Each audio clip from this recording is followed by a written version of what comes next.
በኮንታ ዞን ለረጅም ዓመታት ምላሽ ሳያገኙም የቆዩ ፖለቲካዊና ኢኮኖሚያዊ የህዝብ ጥያቄዎች ምላሽ ያገኙት ከለውጡ መንግስት በኋላ መሆኑን የነገሩን በደቡብ ምዕራብ ኢትዮጵያ ክልል የመንግስት ረዳት ተጠሪና የክልሉ ብልጽግና ፓርቲ የፖለቲካና የአቅም ግንባታ ዘርፍ ኃላፊ የሆኑት አቶ ነጋ በራ ናቸው።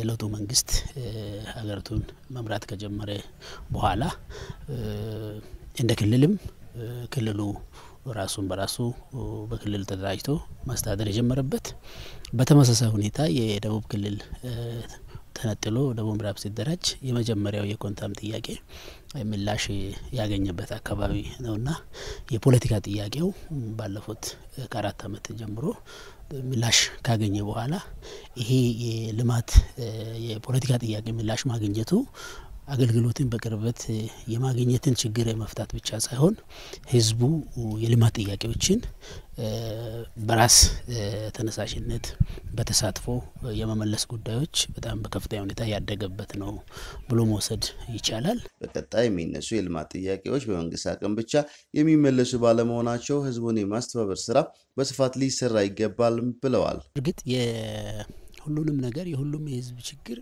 በመንግስት እቅድና በመንግስት በጀት ብቻ የሚፈታ አይደለም። መንግስት ሀብት ውስን ነው። ብዙ የልማት ጥያቄ ያለበት አካባቢ አለ። የልማት ክፍተቶችም ሰፊ ናቸው። ይሄንን ሁሉ በመንግስት ሀብት አሎኬት አድርጎ መመለስ አይቻልም። መንግስት መሰረታዊ በመሆኑ ጉዳዮች ላይ ትኩረት ያደርጋል። ህብረተሰቡ በሌሎች ጉዳዮች ላይ ተሳትፎንም ተጠቃሚነትም እያረጋገጠ መሄድን ይጠይቃል።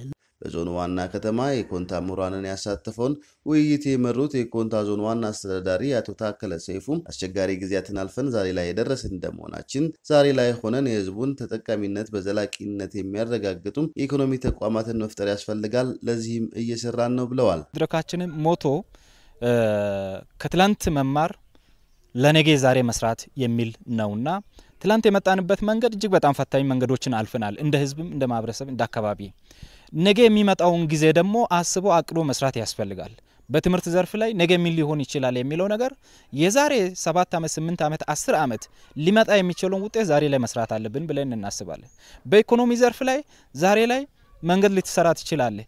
ሌሎች ጉዳዮችን ልታደርግ ትችላለህ። በአንድ አመት ሊፈርስ ይችላል። ነገር ግን ዘላቂ ሀብት ሊሆን የሚችለውን ትልቅ የኢኮኖሚ አቅም በአካባቢ መፍጠር አለብን። ባለፉት 5 አመታት ጀምሮ መሰል ውይይቶችን ከኮንታ ተወላጅ ምሁራን ጋር እያደረጉ መቆየታቸውን ያነሱት ዋና አስተዳዳሪው መድረኩ ዞኑን ለመለወጥ የሚያግዙ ሐሳቦችና ተመክሮች የሚገኝበት መሆኑን ገልጸዋል። ይሄ መድረክ ባለፈው 5 አመታት አካባቢ ጀምረን በየ2 አመቱ ያካሄድን ምናልባት የመጣ ነው። ከዚህ ጋር ለሶስተኛ ለአራተኛ ጊዜ ያካሄድን ያለነው መድረክ ነው።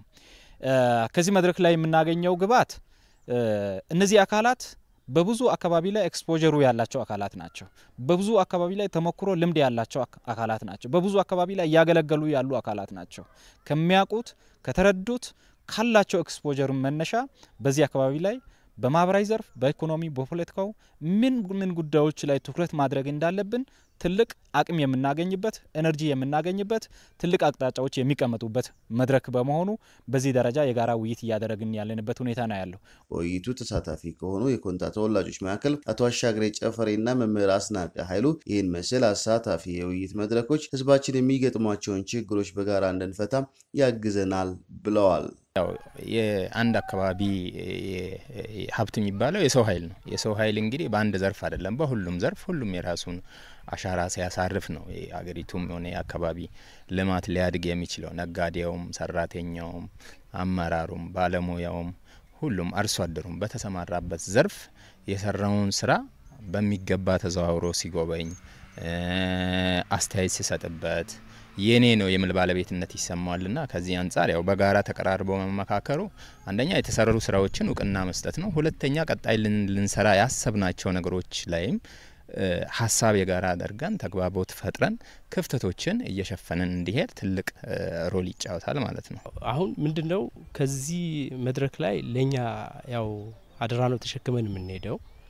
ያን አደራ አካባቢው ህዝብ እና መንግስት የሰጠውን ለማሳካት የኛ ሚና አለ የሚል እንትን አለኝ እና ይሄን ነገር ነው ይዘን የምንሄደው። ከኛ የሚጠበቀው ለምሳሌ ትምህርት ሴክተር ላይ እኔ የትምህርት ባለሙያተኛ ስለሆንኩኝ የትምህርት ሴክተር ላይ ጠንክረን ከዞኑ መንግስት ጋራ መስራት አለብን።